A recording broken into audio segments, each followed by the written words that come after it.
नाज़रीन, worker welfare college Kotri में इदारनि के खानगान खिलाफ़ एहतजाजी मुज़ाहरो कयो वियो। सिंध वर्कर वेलफेयर बोर्ड बचायो जे अॻवान नसरीन सैयद, आसमा सुमुरे ॿियनि जी अॻवानी में कॉलेज अंदर एहतजाजी मुज़ाहरो कयो वियो। उन मौके ते संदन चवण हो त हिन इदारे में 25 स्कूल ऐं 2 कॉलेज आहिनि। हज़ारे भर्तियूं थियल आहिनि। हिन इदारे में कम कंदड़ हर मुलाज़िम ईमानदार ऐं सचाई सां कम कयो आहे। हिन इदारे में गरीब मिस्किन माण्हू ऐं मिडिल क्लास माण्हू जा ॿार पढ़नि था। हिननि चयो त ही इदारो शहीद ज़ुल्फ़कार अली भुट्टो ऐं मोहतरमा बेनज़ीर भुट्टो जी महिनत सां क़ाइमु कयल आहे। अॼु जा कारकुन इदारे खे तबाह करे रहिया आहिनि ऐं स्कूल खे खांगाए IBA इदारे हवाले करे रहिया आहिनि। छा असां पंहिंजो स्कूल ऐं कॉलेज पाण नथा संभाले सघूं? असांजी महिनतुनि सां बणायल इदारे खे ॿियनि जे हथनि में हरगिज़ न ॾींदासीं। पंहिंजे इदारनि खे बचाइण लाइ रोड रस्तनि ते निकिरणो पियो त निकिरंदासीं। जानियुनि जो नज़राणो ॾियणो पियो त ॾींदासीं। पोरे जे बचड़नि जो मुस्तक़बिल हिन इदारे सां वाॻियल आहे। हुननि PP चेयरमैन बिलावल भुट्टो ज़रदारी, वॾे वज़ीर सईद मुराद अली शाह ऐं लेबर खाते जे सूबाई वज़ीर सईद गनी खां मुतालबो था कयूं त वर्कर्स वेलफेयर बोर्ड खे बचायो वञे, कंहिं बि ॿिए इदारे हवाले न कयो वञे। ॿी सूरत में एहतजाजी तहरीक हलाई वेंदी।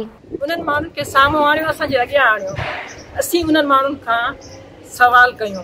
असां त रेगुलर रहिया आहियूं ही त असां हिन इदारे खे ठाहियो आहे, बनायो आहे। ही असांजी शहीद ज़ुल्फ़कार भुट्टे जो बुनियाद रखियल आहे वर्कर्स वेलफेयर बोर्ड ऐं मोहतरमा बेनज़ीर भुट्टे जे महिनतुनि ऐं कोशिशुनि जो नतीजो आहे।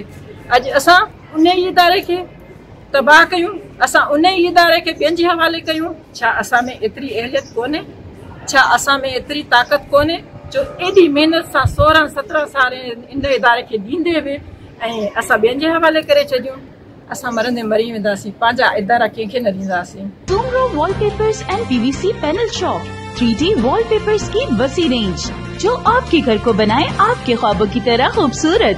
बेहतरीन क्वालिटी के वॉलपेपर्स और सीलिंग्स बेहतरीन कलर्स और डिजाइन्स में दस्तयाब हैं। हैदराबाद, लतीफाबाद, कासमाबाद, जामशोरो, मीरपुर खास के साथ सिंध के मुख्तलिफ शहरों में सर्विस मौजूद है।